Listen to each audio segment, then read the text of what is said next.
আমি ফিরে এসেছি, আই অ্যাম ব্যাক। বিশ্বকাপের সেই ফাইনালের ক্ষত বুকে নিয়ে 17টা দিন কেটে গেছে। মেসির খেলা না দেখে যাদের ফুটবলের তৃষ্ণা মেটে না, তারা বিশ্বকাপের সেই সব ভিন্টেজ গোলগুলোর হাইলাইটসে তাকে খুঁজে নিয়েছেন। স্পেনের সাথে অমন একটা ফাইনাল হারের পর অনেকের মনে প্রশ্ন এসেছিল, মেসি কি তবে এই ফর্ম নিয়ে মায়ামিতে ফিরবেন? তিনি কি আরও একটা বিশ্বকাপে থাকবেন? উত্তর দিতে সময় নিলেন না LM10। লিগস কাপে আতলেটিকো সান লুইসের বিপক্ষে ইন্টার মায়ামির জার্সিতে ফিরেই জোড়া গোল, সঙ্গে 1 অ্যাসিস্ট। ম্যাচের শুরুতেই পিছিয়ে পড়া, তারপর একজন মেসির হাত ধরে পুরো গল্পের মোড় ঘুরে যাবে, এই দৃশ্যটাই তো বারবার দেখতে চান আপনি। আর সান লুইসের বিপক্ষে সেটাই আবারও উপহার দিলেন মায়ামির নাম্বার 10। চলুন ম্যাচে কি ঘটেছে তার কিছু সারাংশ তুলে ধরা যাক। চতুর্থ মিনিটেই ডেভিড রদ্রিগেজের গোলে পিছিয়ে পড়ে মায়ামি, তবে মাত্র 7 মিনিট পরই সমতা ফেরান মেসি। নোয়া অ্যালেনের বাড়ানো বল দারুণ ফিনিশে জালে জড়িয়ে নিজের প্রত্যাবর্তনের ঘোষণা দেন। 26তম মিনিটে আবারও মেসির ম্যাজিক, এবার গোল নয়, নিখুঁত পাসে তেলাস্কো সোগোভিয়ার গোল তৈরি করে দেন। সেই অ্যাসিস্টে ম্যাচে 2-1 এগিয়ে যায় ইন্টার মায়ামি। প্রথমার্ধ শেষ হওয়ার আগেই আবারও গোলে আঘাত হানেন 8 বারের ব্যালন ডিওর বিজয়ী। 44তম মিনিটে নিজের দ্বিতীয় গোল করে দলকে 3-1 ব্যবধানে এগিয়ে দেন। এরপর ইনজুরি টাইমে মিকাইলের গোল ব্যবধান আরও বাড়িয়ে দেয়। প্রথমার্ধে 2 গোল ও 1 অ্যাসিস্টে ম্যাচ প্রায় একাই নিয়ন্ত্রণে এনে দেন লিও মেসি। দ্বিতীয়ার্ধে সান লুইস একটি গোল শোধ করলেও আর ম্যাচে ফিরতে পারেনি। শেষ পর্যন্ত 4-2 গোলের জয় নিয়ে লিগস কাপ অভিযান শুরু করে ইন্টার মায়ামি।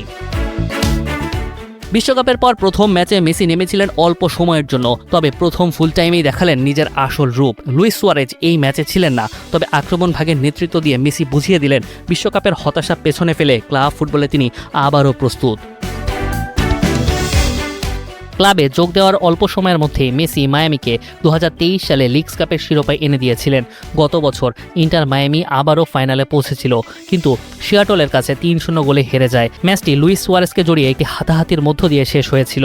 এই অভিজ্ঞ ফরোয়ার্ডকে সাউন্ডার্সের একজন স্টাফ সদস্যের দিকে থুতু ফেলতে দেখা যায় এবং হাতাহাতির সময় তিনি সিয়াটলের অন্তত একজন খেলোয়াড়ের ঘাড় চেপে ধরেন, যার ফলে তাকে টুর্নামেন্ট থেকে 6 ম্যাচের জন্য নিষিদ্ধ করা হয়। এর মানে হলো এ বছরের লিগস কাপের টুর্নামেন্টেও খেলবেন না লুইস সুয়ারেজ।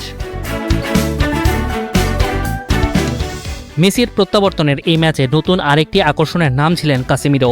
ব্রাজিলের সাবেক অধিনায়ক সম্প্রতি ইন্টার মায়ামিতে যোগ দিয়েছেন এবং এই ম্যাচেই প্রথমবারের মতো মেসির সঙ্গে একই একাদশে ফুল টাইম খেললেন। দীর্ঘদিন ইউরোপের শীর্ষ পর্যায়ে প্রতিপক্ষ হিসেবে লড়াই করার পর এবার একই দলের জার্সিতে দুজনকে দেখে উচ্ছ্বসিত মায়ামি ভক্তরা। মাঝমাঠে কাসেমিরোর উপস্থিতি মায়ামির খেলায় এনে দিয়েছে বাড়তি ভারসাম্য ও অভিজ্ঞতা। বল দখল, ট্যাকেল এবং রক্ষণভাগের সুরক্ষা দেওয়ার কাজ তিনি নিঃশব্দেই করে গেছেন।